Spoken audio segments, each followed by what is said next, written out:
voy a presentar a Sergio de Otto, que es el encargado de la Fundación Renovables.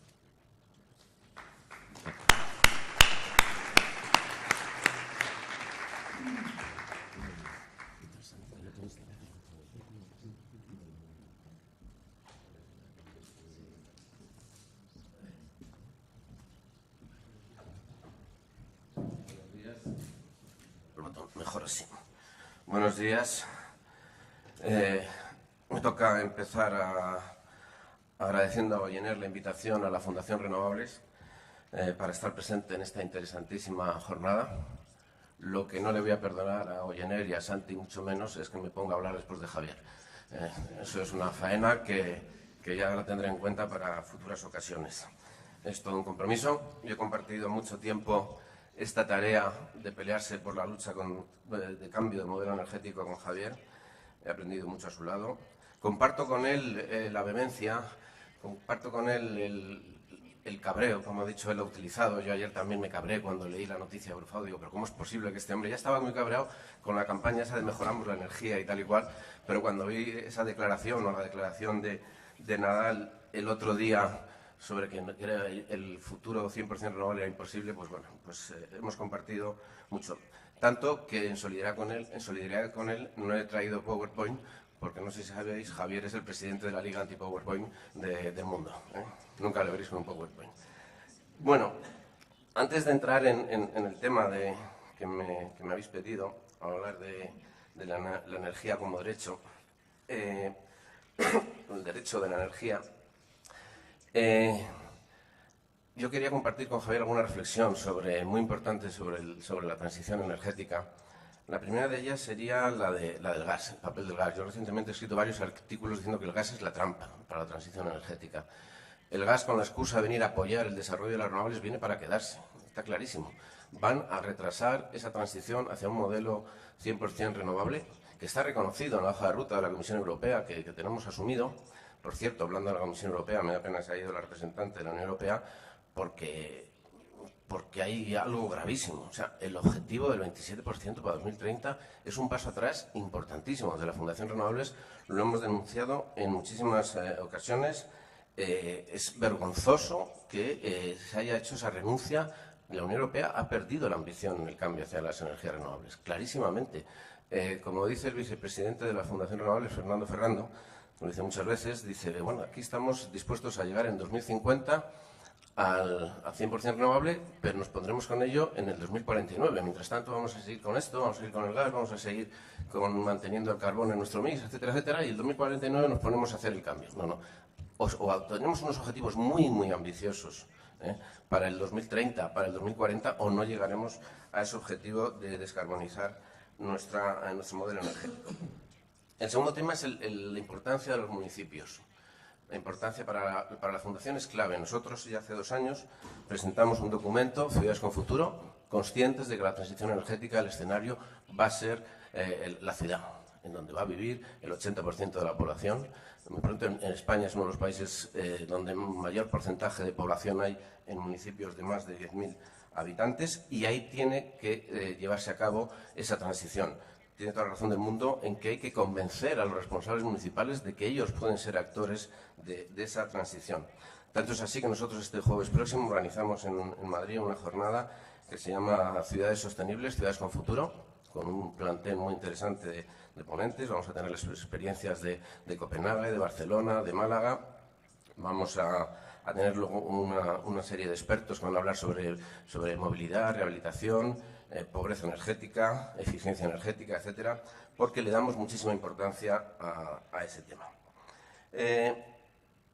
Cuando vi el título de la ponencia, la energía como derecho, que es el título, por cierto, de un blog que tenemos en la Fundación Renovables, en el periódico 20 Minutos y en la web de 20 Minutos, uno de los medios de más difusión. Todos los días publicamos un artículo nuevo y se llama La energía como derecho, porque para nosotros es fundamental, como posteriormente explicaré. También pensé que es todo lo contrario que lo que se concibe como derecho a la energía. Digo, el derecho a energía, que es toda la compilación de las normas, de las leyes, de los real decretos leyes, de los reglamentos que están para todo lo contrario, para que los ciudadanos no tengamos opción en el tema energético para defender los intereses del oligopolio energético, que es lo que ha sucedido en este país. Los ciudadanos no hemos pintado nada, hemos sido meros consumidores, y ahí es un tema que luego volveré sobre ese concepto de consumidores, y lo que ha hecho el derecho de la energía hasta hoy es consolidar un modelo para que sigan teniendo esos tremendos beneficios, esos insólitos y desmesurados beneficios que tienen las eléctricas en nuestro país, que tienen las compañías petroleras.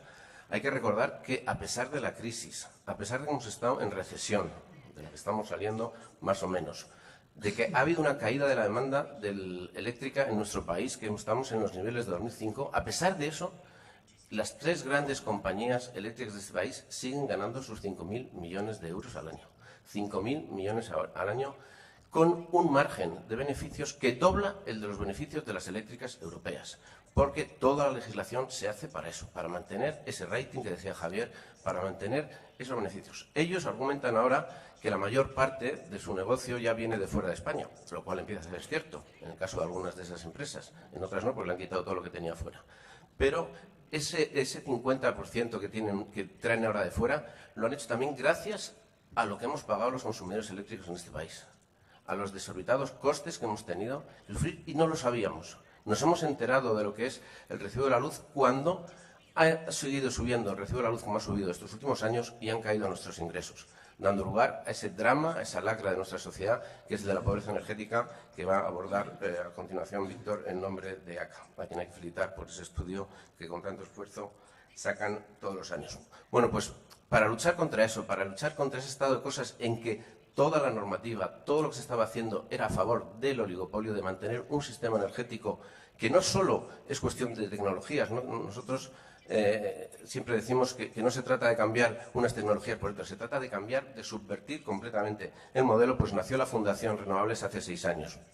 La Fundación la pusimos en marcha un grupo de personas de muy distinta procedencia, de orígenes muy variados. Estaba gente de las organizaciones ecologistas, de Ecologistas en Acción, de Greenpeace, gente de sindicatos, de comisiones obreras, gente de empresas del sector. Algunos trabajábamos entonces en las asociaciones del sector. Yo trabajaba entonces en la Asociación de Productores, no, entonces de la Asociación Empresarial Eólica, cuando lo pusimos en marcha, pero que teníamos muy claro un tema: había que acelerar el cambio de modelo energético, no solo promoviendo las renovables, sino situando al ciudadano en el centro del sistema energético. Nosotros, cuando hablamos de democratización de la energía, se trata de cambiar a ese consumidor de energía, ese consumidor ciego y obediente, sumiso a los intereses de esas grandes compañías, en un productor, gestor y usuario. Y yo sí que hay matizo. Y cuando hablaba la representante de la Unión Europea del empoderamiento de los consumidores, no, el empoderamiento de los ciudadanos. Porque la energía no se consume, la energía hay que usarla inteligentemente. Y yo prefiero hablar del uso de emplear el término usuarios de la energía. Los ciudadanos debemos y podemos, y sería muy rentable para el conjunto de la sociedad, que seamos esos productores, esos gestores y esos usuarios de la energía. Por tanto, en nuestro concepto siempre ha estado así. Nosotros consideramos que la energía es un elemento básico para el bienestar de las personas. Una vida digna no se puede concebir sin un acceso razonable a la energía. Hasta ahora, como decía, todas las políticas energéticas han considerado solo los criterios económicos a la hora de definir esas políticas. Nunca se ha hablado de los temas sociales y, sin embargo, esa ausencia afecta a otros muchos derechos, como puede ser el derecho a la alimentación, el derecho a una vivienda digna, el derecho a la salud o el derecho al desarrollo. Nosotros vamos a pelear, y lo hicimos desde el principio, como ahora demostraré, nosotros vamos a pelear para que la energía tenga esa consideración de derecho como lo tiene ya el agua, que no estaba, hace unos años no estaba tan reconocido, pero que tiene ahora un respaldo jurídico mayor. En el ideario que aprobamos y que pusimos en marcha cuando fundamos la Fundación hace ahora 6 años, el primer punto, en el capítulo de una nueva visión de la energía, lo primero que escribimos es que la energía es un bien básico, universal, limitado y costoso, con impacto directo en la calidad de vida, el medio ambiente y la supervivencia del planeta. El acceso a la energía, decíamos, determina el futuro de los países y sus relaciones de competencia económica y tecnológica como principal factor de competitividad.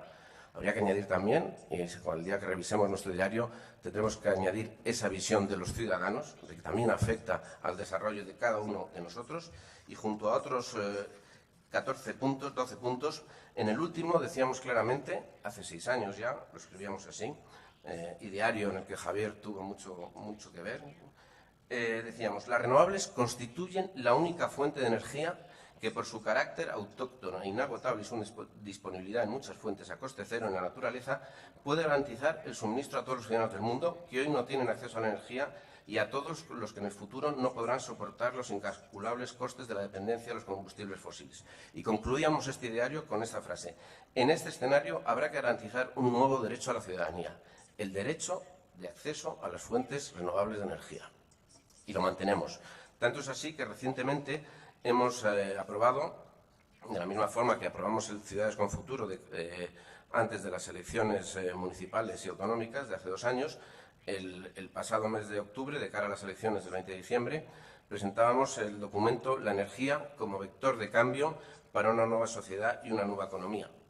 En ese documento, que son más de 80 páginas, está a disposición de todos vosotros en nuestra página web, fundacionrenovables.org, documento que hay más de 320 medidas. Lo primero que decimos es que la energía, como bien básico y escaso, debe estar por encima de los intereses económicos que se generan a su alrededor para recuperar el atributo de utilidad pública y que el acceso a la misma sea universal y garantizado, tanto en términos económicos como técnicos.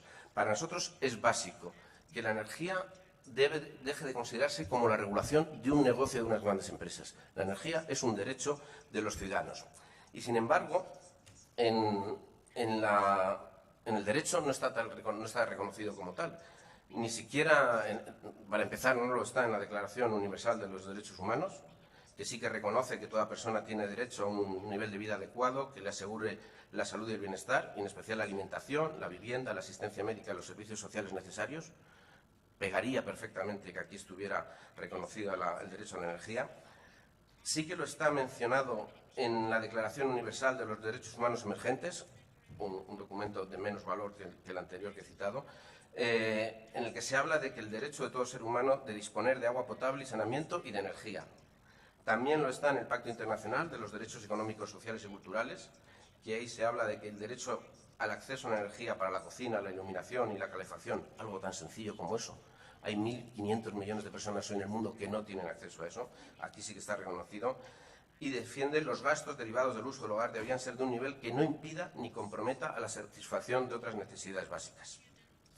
Por tanto, no digamos en nuestro artículo... 2 minutos, estoy enseguida.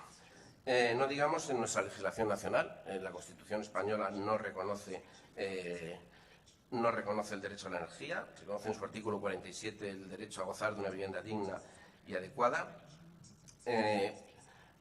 Se perdió una oportunidad de mencionarlo en la Ley 24/2013, la Ley del Sector Eléctrico que resustituía a la de 1997. Ahí se habla del suministro de energía eléctrica constituye un servicio de interés económico general. Podríamos haber puesto ese interés social. Es fundamental la energía en ese aspecto. Pone ya que su actividad económica y humana no puede entenderse hoy en día sin su existencia. En definitiva, como me han sacado ya la tarjeta amarilla, yo quería decir, tenemos el derecho a la energía. Como en tantas otras cosas, a los ciudadanos, a la sociedad, nos toca ir por delante de los gobiernos, de los responsables, de los estados, de la Unión Europea, de nuestros ayuntamientos. Y yo quería acabar felicitándoos a todos vosotros, a los que sois socios de Goyener, a los que son socios de Soma Energía. Para mí es un placer estar hoy aquí viendo un acto tan importante organizado por Goyener. Yo me acuerdo que la primera vez que oí hablar del término Goyener fue, me parece, en Santander, hace 3 años, en una jornada de otras con otras cooperativas. Se me anunciaron que ya estaba poniendo en marcha una en el País Vasco. Y decir, como decía aquel, la energía como derecho sois vosotros. Muchísimas gracias.